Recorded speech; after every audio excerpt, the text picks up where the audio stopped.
Hi, everyone. We're back with the 2023 Hack Summit, and this is going to be an incredible session on DAOs, decentralized autonomous organizations, and best practices for running them.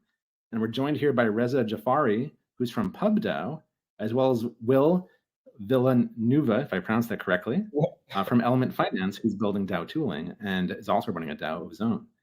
So thank you both for being here today. Really appreciate you taking the time to join us at Hack Summit. Oh, and we have a third panelist who just joined us as well. Orion Henry from Orange DAO has also joined us. Thank you for being here as well, Orion. Hey, everyone. Welcome. Good to be here. Great. So we're going to have a full panel here.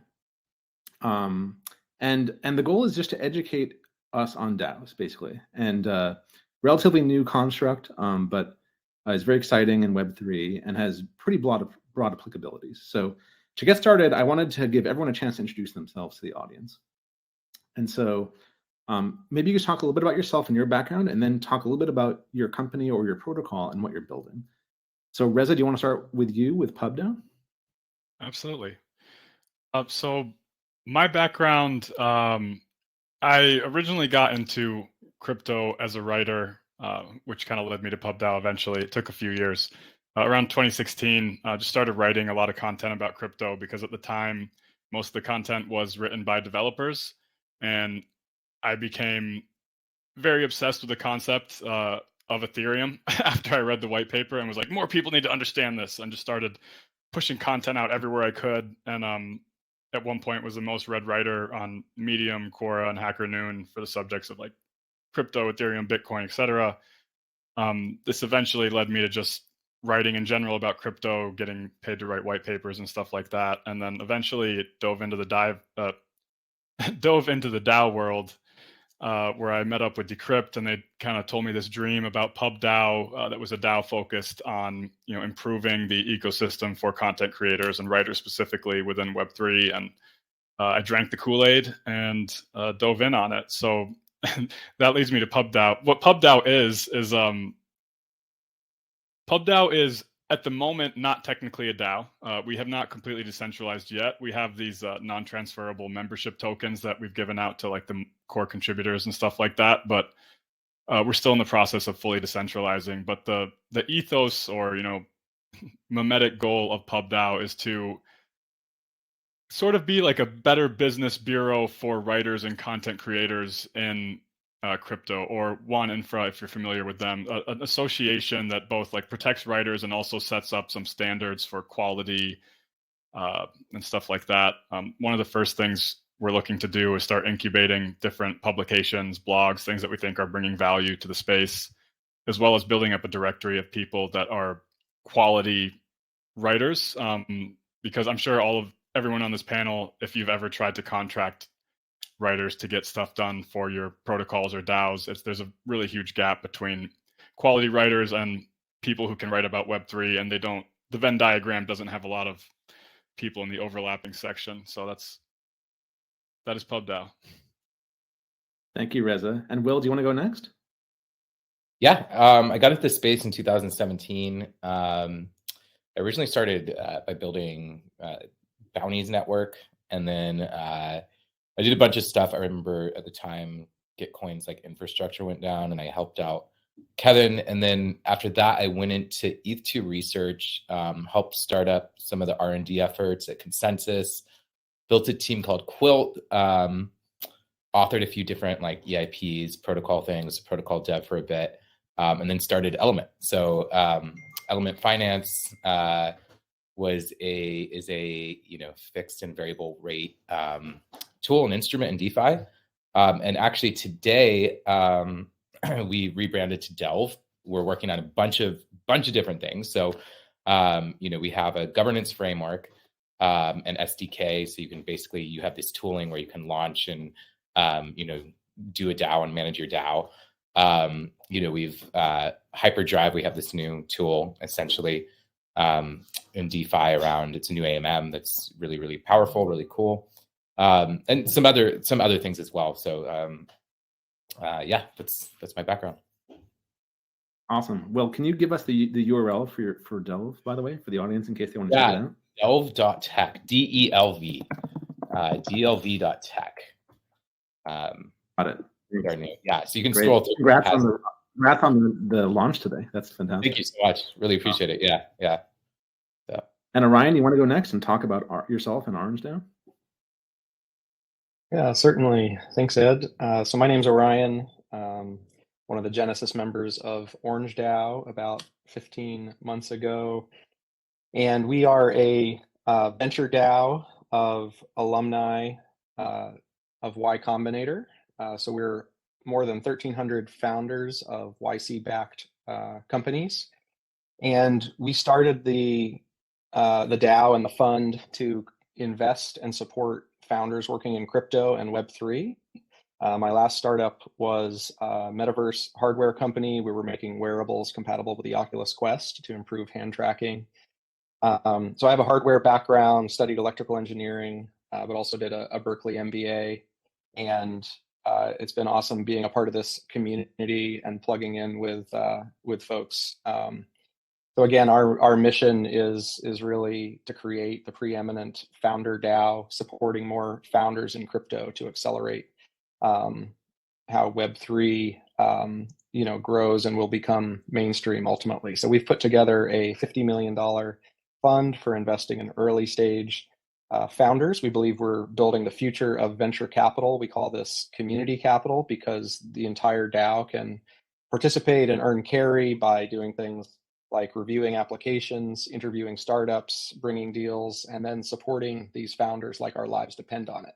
So it's been a great experiment in creating a DAO and how you set up the governance. And we're very compliant. A lot of investment DAOs have been shut down. And this is not a YOLO situation. We've spent about $500,000 on legal in the last year to come up with a structure that allows us to do venture.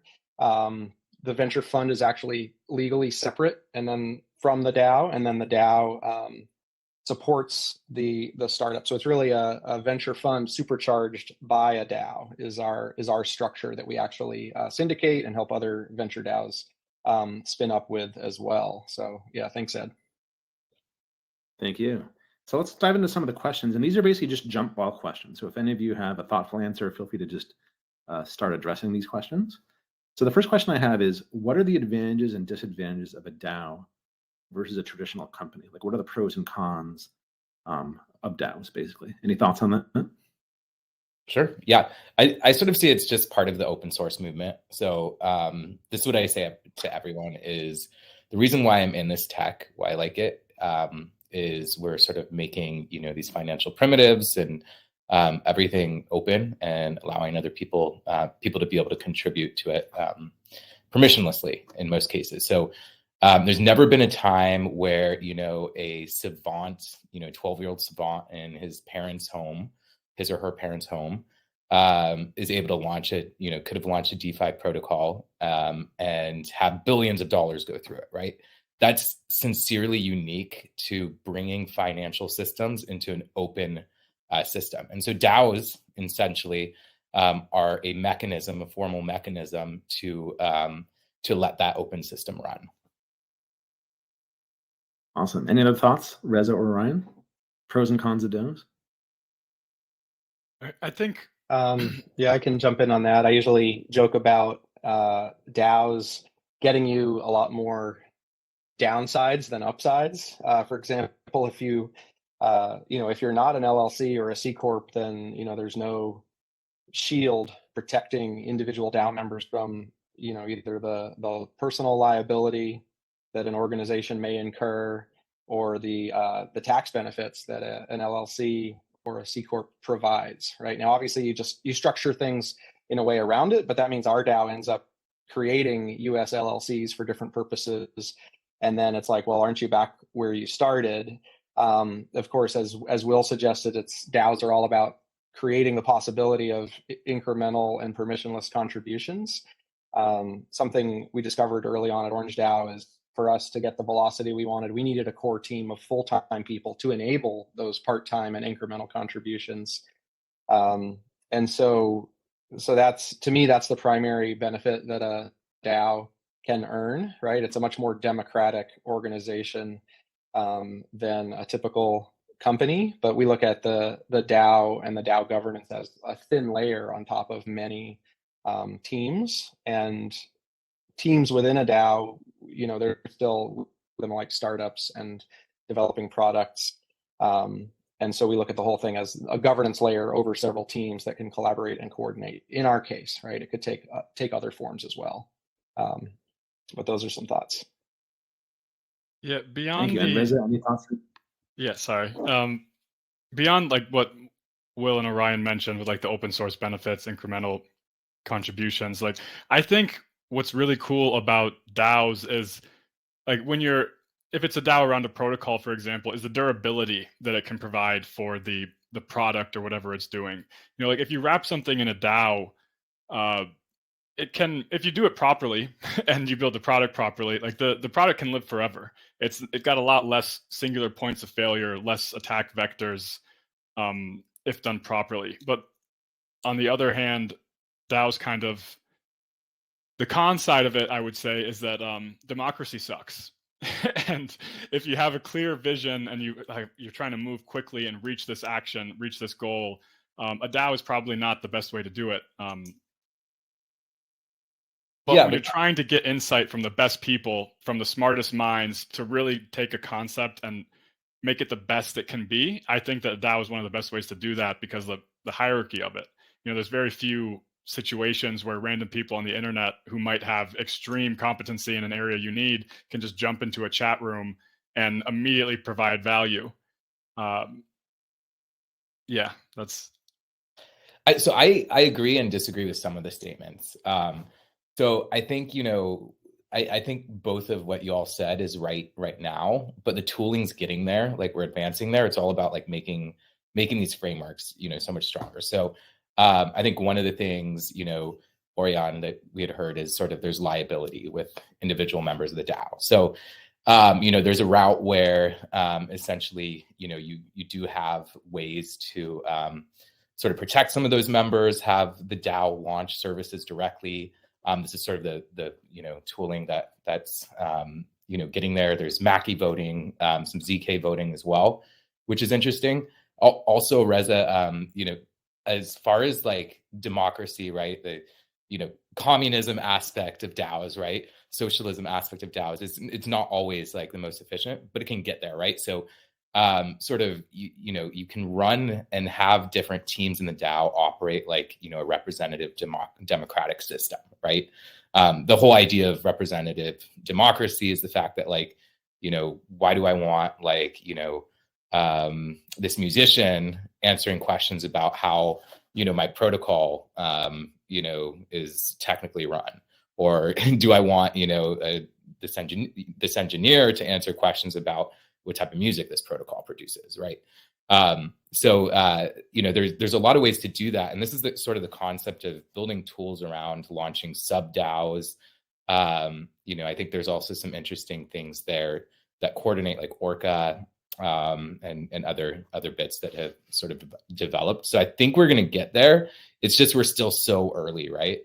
So there's a lot of teams sort of working on pushing that forward. Great. Those are great answers. Thank you. And you know, DAOs, you touched on this a little bit, Reza, about kind of the democracy challenge with DAOs and how top level decision making can be more efficient. Does the bureaucracy of a DAO stifle innovation to a degree, or are there ways you can have the best of both worlds? Can you have elected leaders within a DAO? Like Orion, I know that Orange DAO might have some innovations here. Do you want to touch on this at all?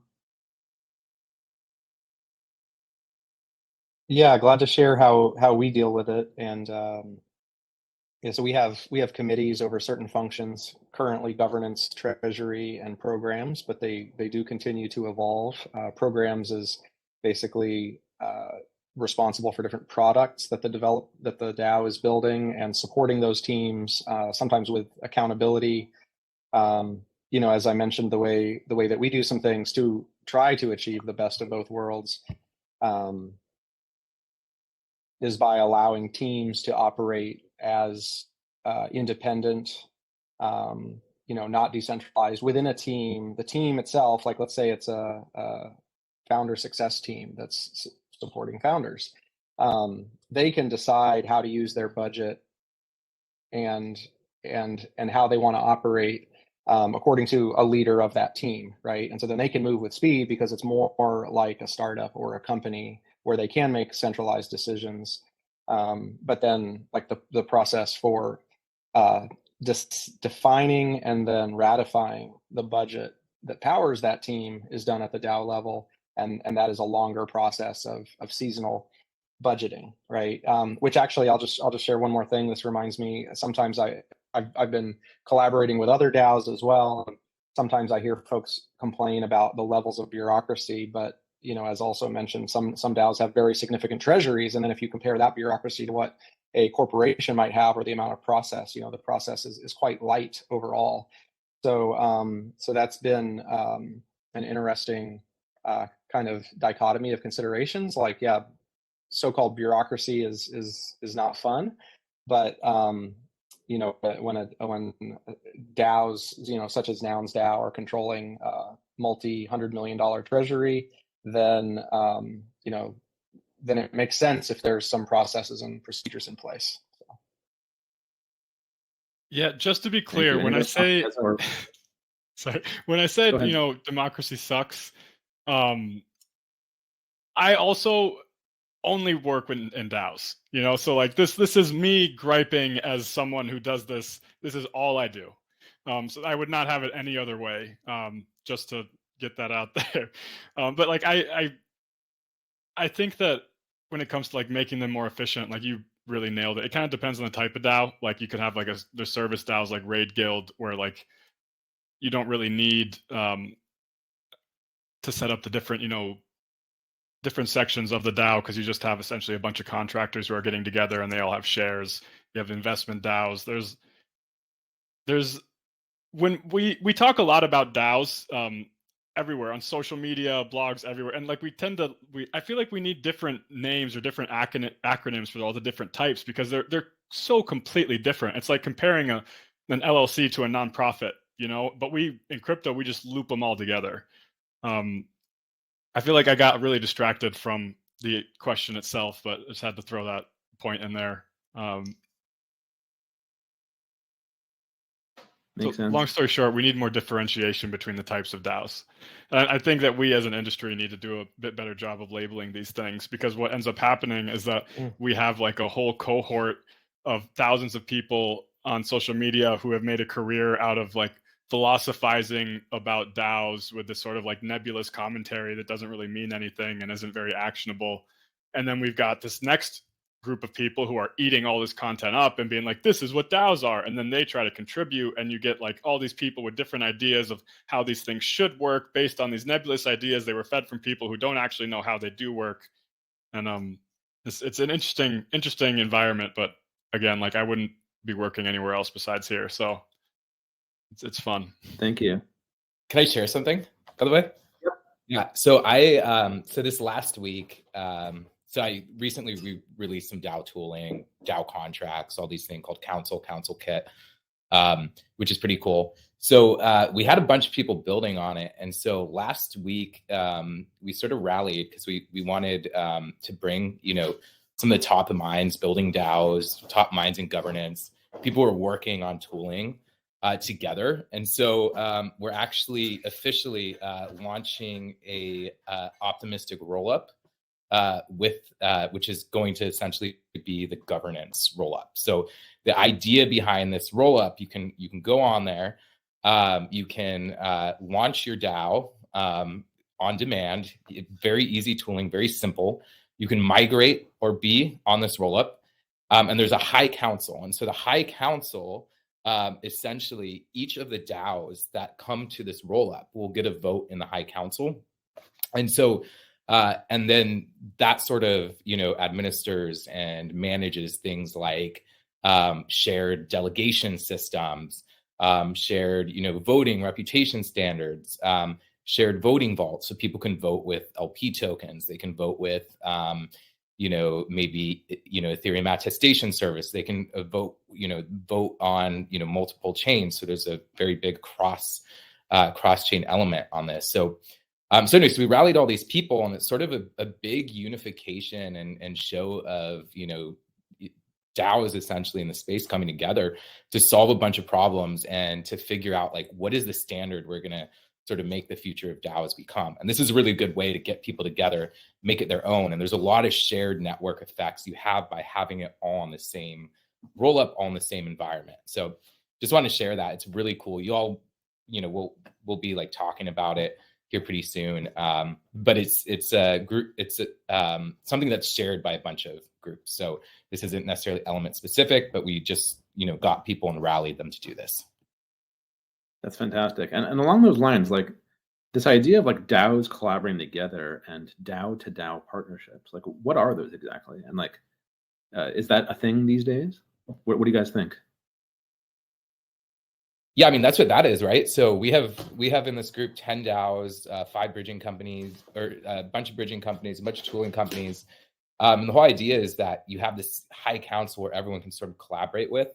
A couple of the DAOs on the council framework already wrote these things called voting vaults. So what they do is like you get a vote in their DAO if you're a friend DAO. So you have this voting vault. Let's say you're a different DAO, you have a different token. Instead of having like your vote equal 1, your vote might equal like 1/10, but you still get a vote. And so we've been seeing a lot of that start showing up, which is cool. That's super cool. Yeah. I'll share a link, by the way. So that concept. One question came in from the audience I'd like to make sure we address. This is from Rashmi. Can we share about DAO taxes and account? How is taxes and accounting done with DAOs? Any thoughts on that?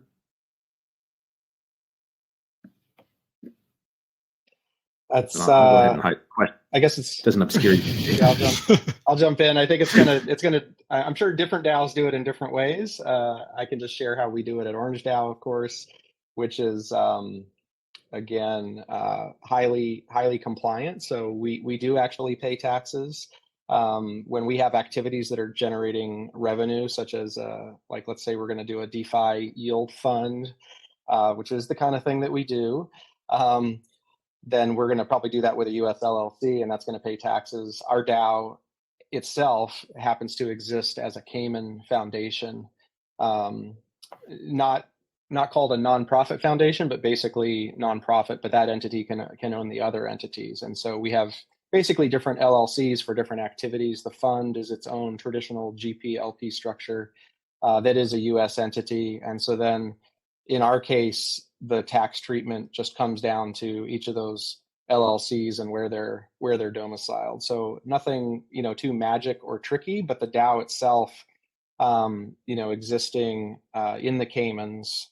And the reason for that is not so much the tax treatment, it's more the Caymans do a good job of shielding individual DAO members from liability. I know earlier I said, well, you give that up, but you give it up by default if you're going to be, a bunch of people somewhere doing something, you could be liable for it, right? But if you can define your organization, such as a DAO, with a vehicle that gives some shielding, then you can have some of those benefits, right? And so a Cayman foundation will do some of that, and there's established law and liability about it. So, can I ask you a question?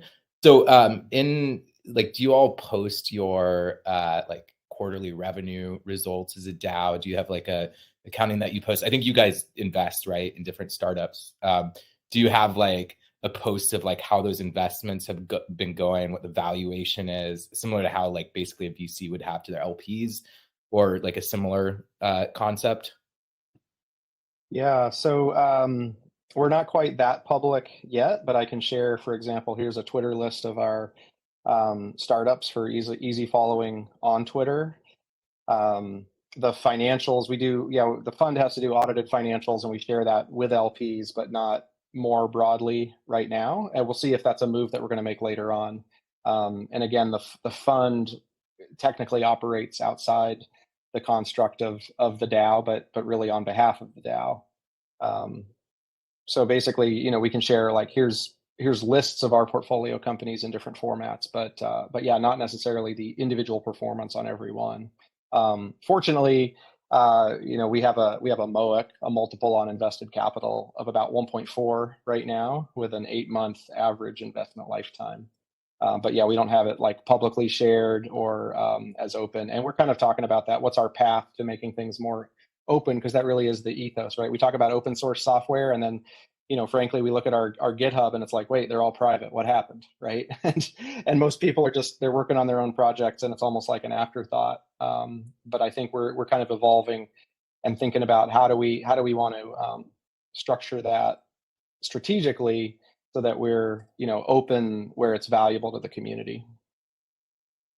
We have time for 2 last quick questions. The first one comes from the audience, and we're going to have to occlude you for a second, Orion. We'll bring you back in a second here. What would be your counter argument to the regulatory agencies that are saying DAOs are just a way to avoid legal and regulatory requirements, particularly related to tax evasion? Do you think that those regulatory agencies have a point? Do you agree it's a concern? Like, any quick thoughts on that? I would say that they are not working as a way to avoid those things right now.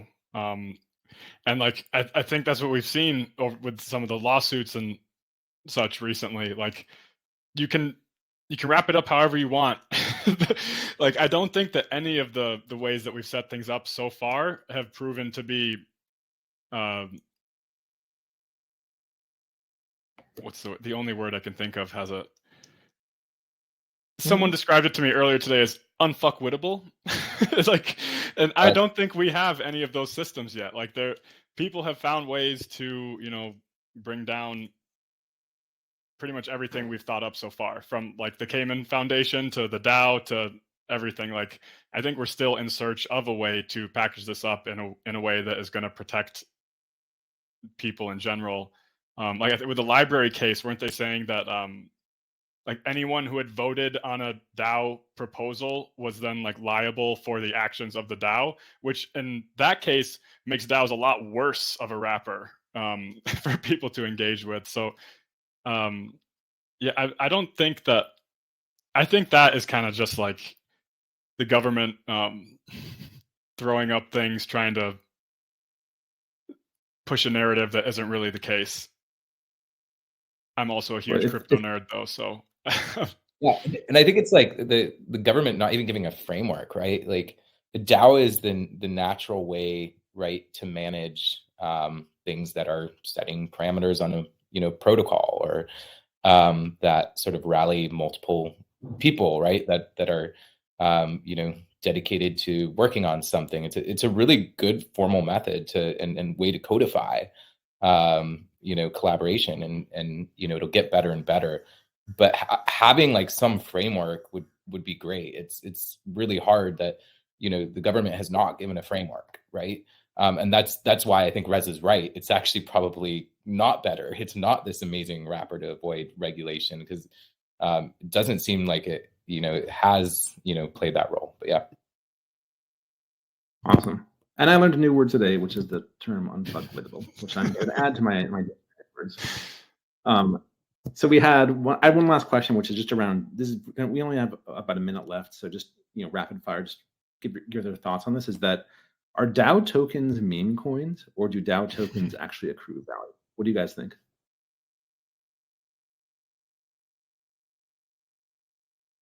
I think it depends. I defer to others to answer this question.